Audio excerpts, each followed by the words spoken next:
একটা সরকার দায়িত্ব নিয়েছে, এই সরকারের মধ্যে কারো কারো এর আগে রাষ্ট্র পরিচালনার অভিজ্ঞতা থাকলে অনেকেরই নেই। হ্যাঁ, যারা যিনি প্রধানমন্ত্রী হয়েছেন উনি প্রথমবারের মতন রাষ্ট্রীয় দায়িত্ব পালন করছেন।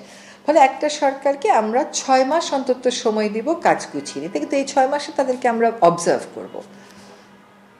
আমি যখন চলে এসেছি আমার উত্তরসূরির জন্য আমি নোট লিখে রেখে এসেছি এবং আমার কাজের একটা সারাংশ দিয়ে এসেছি, এবং তাদেরকে এই কথা লাস্ট লাইনে বলে দেওয়া আছে যে আপনাদের যে কোনো কাজে সহায়তার প্রয়োজন হলে আমার আমি সহায়তা দিব, এই প্রতিশ্রুতি আমি ব্যক্ত করছি। তাদের মধ্যে যদি কেউ যোগাযোগ করেন আমাদেরকে, আমরা অবশ্যই তাকে সহায়তা করব।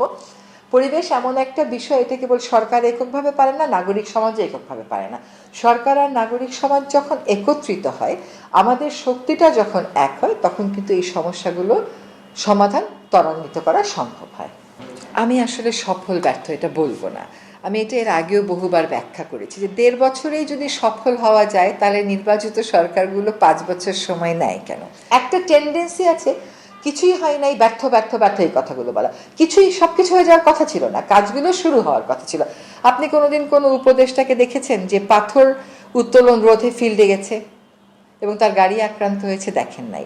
আপনি কোনোদিন দেখেছেন যে শেরপুরে যেখানে হাতি থাকে সেখানে হাতিকে বাঁচাতে ওইখানে যে পার্ক করার কথা ছিল সেই পার্ক বাধা দিতে, বরং ওখানে হাতির খাদ্য উপযোগী বন ফিরিয়ে আনতে গিয়ে একজন উপদেষ্টাকে, না, আমার গাড়িটাকে তারা আটকাতে পারেনি, তারা তো চেষ্টা করেছিল। আপনি এরকম তো কখনো দেখেননি। তো এগুলোকে আপনি কিভাবে